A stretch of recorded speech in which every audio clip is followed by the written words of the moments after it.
दोस्तों मारी गुज्जोनी मौज चेनल में आपનું સ્વાગત છે। આજના વિડીયોમાં આપણે વાત કરવા જઈ રહ્યા છીએ કે આજે તો આ રાકેશભાઈ સાથે શું થઈ ગયું। દોસ્તો જુઓ તો ખરા કે તેમને હાથે આટલો બધો સોજો કેમ આવી ગયો, એવું તો કયું જનાવર તેમને કરડ્યું। જુઓ તો ખરા તાત્કાલિક બધા દેશી ઉપચાર કરવા લાગ્યા, તેમને દવા લગાવી અને કિચનમાં આજે આટલું બધું કેમ સળગાવ્યું સંજયભાઈએ।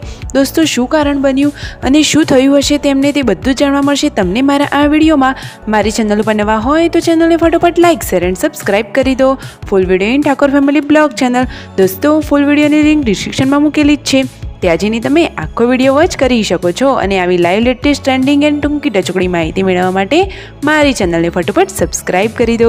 તો ચાલો દોસ્તો વધારે રાહ ન જોડાવતા તમને આજે જણાવી દેવામાં આવે છે કે ઠાકોર ફેમિલીમાં આજે કઈ ઘટના બની।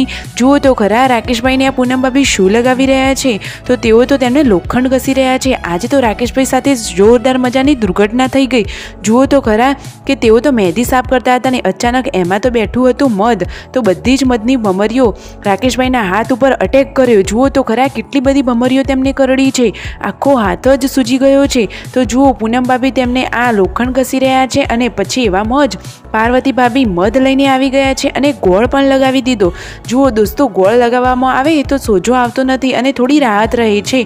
તો જુઓ તો ખરા કે તેમને તો જોરદાર સખત બળતરા થઈ રહી છે। તો પાર્વતી ભાભીએ તેમને આખી આંગળી ઉપર ગોળનો લેપ લગાવી દીધો છે। તો હવે રાકેશભાઈને જલ્દીથી ઠીક થઈ જાય તો જ સારું। અરે દોસ્તો લાગે છે, પરંતુ જ્યારે આવી ભમરીઓ કરડે તો કેવું બળે, જોરદાર બળે। શું દોસ્તો તમારામાંથી કોઈને આનો અનુભવ થયેલો છે?